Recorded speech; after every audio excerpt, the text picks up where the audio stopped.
you're in the bro army. You're in the bro army. For life. Glorious. Ladies and gentlemen, welcome to NXT The Game Season 1, Episode 20. It is me, Mikey Bro. Cohen is in his room playing WWE 2K20. Tried to get him in here. He didn't want to come, but that's alright. We're going to get into the Money in the Bank TakeOver event anyways. 3 pre-show matches, including the first one where Bobby Fish defeats Mark Andrews in 8:24 via pinfall. Obviously, Bobby Fish, for those of you turning into the series for the first time, Undisputed Era has split up, and Bobby Fish is aligned with Roderick Strong and our NXT champion, Jay White.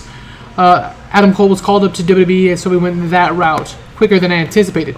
Alright, so 54. Next up, in a decent pre-show match, Kona Reeves and Jeff Cobb defeat Danny Burch and Oney Lorcan when Reeves pins Burch with a Tour of the Islands of 48. Another solid all-around match. 47-33, 47-35. For those of you, like I said, tuning in for the first time, Kona Reeves has basically hired the services of Jeff Cobb. The two are teaming up together. One of the wrestlers we brought into NXT. We've tried to keep the NXT roster the best we can, but WWE and the new mod, when you play as a developmental company, obviously likes to raid your talent. So, Jeff Cobb. Alright, next up. And a decent pre-show match, Shotzi Blackheart defeats Mercedes Martinez and Tegan Nox when Shotzi pins Martinez with a surprise cradle.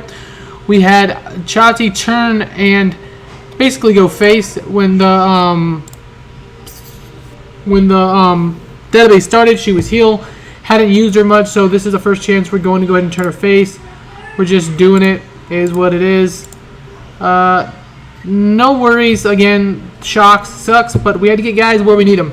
So the database didn't provide it up front, so we're just turning guys out the gate to get them where they need to be. We'll take the penalties as we go. Alright, we're going to open the show here. The camera flicks on as the NXT Money in the Bank TakeOver has officially started. The main card. We see NXT champion Jay White, who is not wrestling tonight, walk into GM William Regal's office with his cohort. Mr. Regal, care to tell us who'll be taking the 6th spot in the Money in the Bank qualifying match tonight? Not that it matters, given that Roddy is going to win the damn thing. The trio laugh. Roddy says Money in the Bank, though he is a little bit nervous. Regal says, I'm glad to hear the confidence, Roddy. Given the confidence and given the fact that we like to hook the audience, I think I'll hold on to the 6th entrance identity close to my vest. For now, at least. Regal smiles as the trio were trying to play Regal against himself, but didn't work. Money in the Bank kicks off without any clue who will be the 6th entrance, and Roddy Strong is definitely not going to let this go throughout the show. He may try to convince Regal later to tell him what's going on. We may have a very similar angle later in the show. Because this was kind of like fading into the show. You know, back in the day when WWF had heat before a pay-per-view, they'd kind of do stuff like this. This is what we're doing here. Regal came out looking excellent. White looked good. Fish looked good. Roddy was terrible. That's all right. 56. We're going to get into the first show of the card, which will be Rhea Ripley and Dakota Kai. Dakota Kai defeats Rhea Ripley in 13 minutes with a top rope splash after a distraction from Bobby Fish out of nowhere.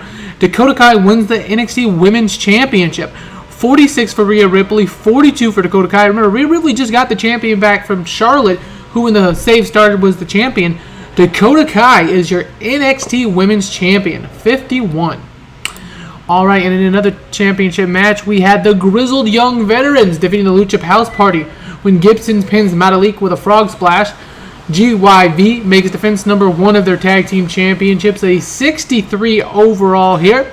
65 and 53, 51 and 61. Like I said, we started the database in January, so for those of you who are just catching up and playing along, GYV took the championships off the Broserweights. Cats could have done better, and as Coleman say, WWE, call him up. Call up the guys that I don't need. Come on. 63 here, Grizzled Young Veterans with the victory over the Lucha House Parties, Lince Dorado and Gran Metalik. Alright, next up we see Roddy Strong with Bobby Fish and NXT champion in the back speaking. Roddy Strong says, I still want to know who the 6th man is. Jay White says, we all do, Roddy, wrapping his arm around him, but it doesn't matter. The result is written in stone, not sand. Tonight you, Roddy, will earn a championship opportunity whenever you like, being the Money in the Bank winner at my NXT championship. And I'll grant it, because I'm not like Adam Cole. We are on the same level. We are not using you guys to basically be a step up for me. We are family. Bobby puts his arm around Roderick and says, you got this. The sound of the door opening causes the 3 to turn their head, however, as the new NXT Women's Champion Dakota Kai and Raquel Gonzalez walk in. So first time we are putting Dakota Kai and Raquel Gonzalez in the back with Fish Strong and Jay White. What is coming up with that? We'll find out later in the show. 49. All right, next up in the NXT North American Championship, Keith Lee defeats Karrion Kross, giving him his first defeat here in NXT.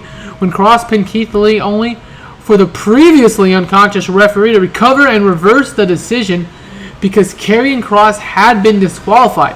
So Keith Lee wins the match, thinks he's the NXT North American Champion, but no, Karrion Kross had attacked the referee, shoved him down, gets disqualified, title does not change hands, and a 58 for Lee, 42 for Kross, and the people in attendance are furious.